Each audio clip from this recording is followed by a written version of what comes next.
Mas Ciko, tanggapannya gimana soal dukungan dari Mas Gibran untuk Kofifa Emil ini? Ya, Mas Ciko bisa di-unmute dulu audionya?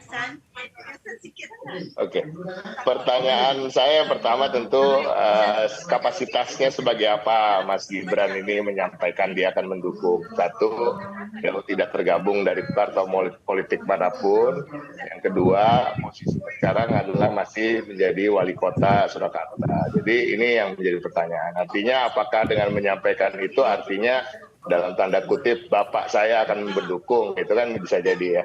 Jadi, nah yang kedua tentu kalau kita bicara terkait Pilpres bagi PD Perjuangan dan juga masyarakat, bagi PKB juga saya rasa kita mengetahui lah masih ada residu-residu yang kita anggap bahwa hasil dari perolehan-perolehan suara ini banyak sekali anomali-anomali yang bisa diartikan bahwa ada intervensi-intervensi untuk memenangkan salah satu paslon. Dan ini juga terbukti ya di Mahkamah Konstitusi ada 3 dissenting opinion yang mengatakan bahwa memang ada cawe-cawe, ada hal-hal yang sifatnya ekstra di luar kewajaran terkait kemenangan. Tapi kembali lagi kita tetap hargai hasil Pilpres tersebut. Jadi pada prinsipnya, tapi kita tidak bisa berandai-andai ketika kita berbicara terkait dengan pemenangan. Nah, Pak Surokim juga pasti akan menyepakati ini. Ini terkait ini kan semuanya harus diuji secara ilmiah. Nah, secara ilmiah itu apa sih? Ya survei.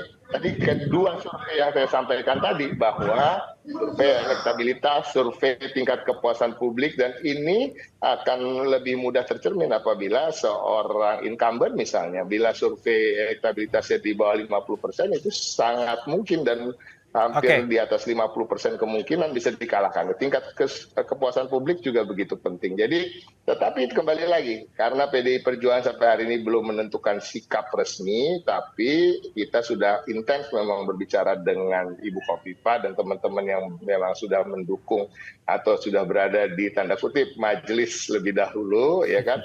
Tapi kembali lagi apa yang disampaikan Bu Ani dan memang kalau kita bicara hitungan matematikanya PKB dan PDI Perjuangan, saya rasa di atas kertas bisa juga menjadi harus diperhitungkan. Gitu. Jadi semuanya masih terbuka dan kembali lagi kami tidak merasa kekurangan kader yang mumpuni juga untuk berada dalam kombinasi antara sebagai calon wakil atau calon kepala daerah.